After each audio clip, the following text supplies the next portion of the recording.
పౌరాణికం ఉందండి ఒకటి, చెప్పలేం, పేరు చెప్పను, అవతల ఆర్టిస్ట్ది. పౌరాణికం ఒకటి అనుకుంటున్నాను.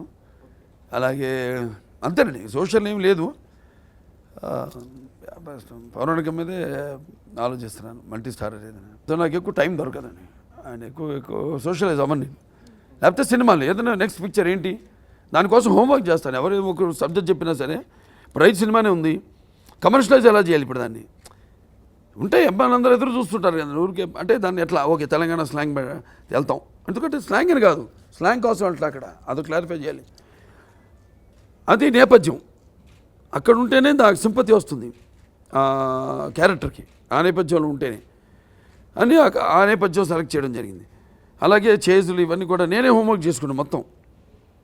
సో ఇలా ఒక క్యారెక్టర్లోకి వెళ్ళినప్పుడు ప్రతిదీ క్షుణ్ణంగా డీటెయిల్స్లోకి వెళ్తాం.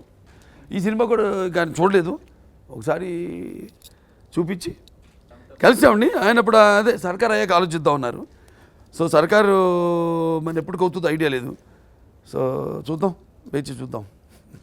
ఆయన లేకపోతే సినిమా ఉండదు, అది మన గ్యారెంటీ. ఎందుకంటే తీసుకోండి, రిస్క్ కూడా ఉంటాయి కొన్ని, ఆ డీటెయిల్స్ సినిమాకి అది చెప్పలేదు. ఇప్పుడు మీకు ఆ ప్రెసిడెంట్ క్యారెక్టర్, సో దాన్ని అంతవరకు చెప్పగలుగుతాను. దానికి అంటే ఒక పాత్రలోకి వెళ్ళినప్పుడు ఇక అంతే ఊహించుకుంటే, ఇప్పుడు నయనతార అన్నాను, హేమమాలిని గారు అలా ఈ సినిమాలో, అక్కడ రామరాజ్యంలో నయనతార, అంతే.